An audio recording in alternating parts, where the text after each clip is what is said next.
राजस्थान में एक मंदिर है, उनका नाम है श्रीनाथ जी। हमारे गोवर्धन पर्वत पर आज से 550 वर्ष पूर्व प्रकट हुए श्रीनाथ जी का दिव्य स्वरूप उनको कहते हैं श्रीनाथ जी। वो गोवर्धन नाथ ही हैं, एक भुजा ऊपर दूसरी भुजा कमर पे, ऐसा सुंदर स्वरूप है गोवर्धन नाथ जी का। तो 550 वर्ष पहले वो मुगल आक्रांताओं की वजह से ब्रज छोड़ करके राजस्थान चले गए।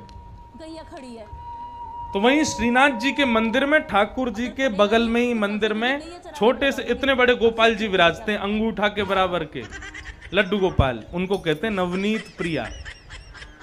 नवनीत कहते हैं मक्खन को, और प्रिय मतलब जो प्रेम करे, मक्खन के प्रेमी नवनीत प्रिया। सबसे कम अंक लाया तू परीक्षा में, देख उधर। तो नवनीत प्रिया जी जो हैं, ये रसोई घर में जाके भोग लगाते हैं। मतलब मंदिर से इनका सिंहासन जाता है मंदिर की रसोई में, और वहां रसोई में पकवान जैसे ही बन जाते हैं, वो सारे पकवान इनके सामने रखे जाते हैं, वहीं बैठ के पाते हैं ये प्रेम से। तो नियम वही होता है कि सामने पहले मीठा वस्तु रखो, उसके बाद थोड़ा नमकीन रखो, फिर दाल रखो, फिर चावल रखो, रोटी रखो, ऐसे ठाकुर जी का भोग सजाया जाता है। अच्छा, मंदिरों में तो थाली में भोग नहीं रखते, पूरी की पूरी कढ़ाई ठाकुर जी के आगे रख देते हैं और थाली अलग से रखते हैं। ठाकुर जी आपको जो बढ़िया लगे अपने अनुसार लेकर के पा लेना। और ठाकुर जी के सामने बड़े बड़े कढ़ाई रखी। तो उस दिन पुजारी जी से गलती ये हो गई कि सामने मिठाई रखवे की जगह, खीर रखवे की जगह उनने कढ़ी रख दी। कढ़ी रख दी, कढ़ी के पीछे चावल रख दिए, चावल के पीछे मिष्ठान रखा और सब सजा दिए सामने।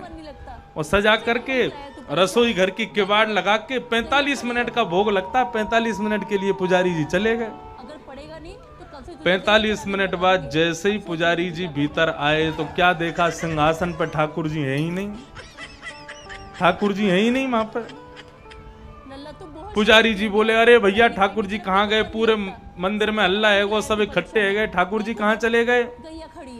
कोई न कहीं बोले छोटे से ठाकुर जी हैं, सके इनमें कढ़ाई में गिर गए हों, छानो। तो सिंहासन के आगे वाली जो कड़ी की कढ़ाई ही कही जैसे ही छानी, तो जैसी छानी तो वहां में ठाकुर जी निकल आए। अब तो महाराज पुजारी जी बड़े जोर से हंसे, बोले अरे लाल जी को कड़ी इतनी भा गई, इतनी बढ़िया लगी कड़ी की वहां में कूदे ही गए। अब तो भैया रोज कड़ी बनेगी ठाकुर जी के काज। अब तो कोई भी उत्सव हो, कछु भी हो, रोज कड़ी बन रही है, रोज ठाकुर जी के आगे कड़ी रखी जावे। 10 दिन तक रोज